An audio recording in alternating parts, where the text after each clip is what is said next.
think hearing Elvis for the first time made me want to be like him.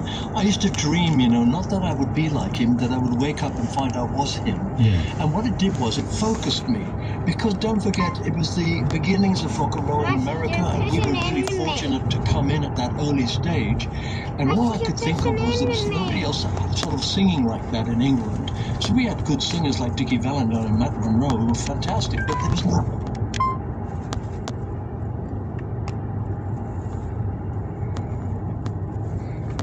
get to survive 62 years in one business unless you are totally and utterly committed.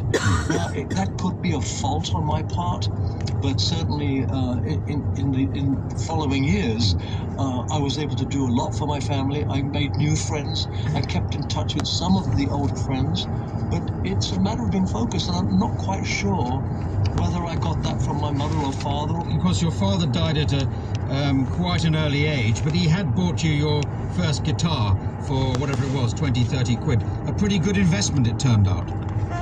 Yeah, it turned out that way, but my father was unusual in that he would not. First of all, when we first got to England, he refused to go on the dole, and rather travel 2.5 hours each day to get a job. Yeah.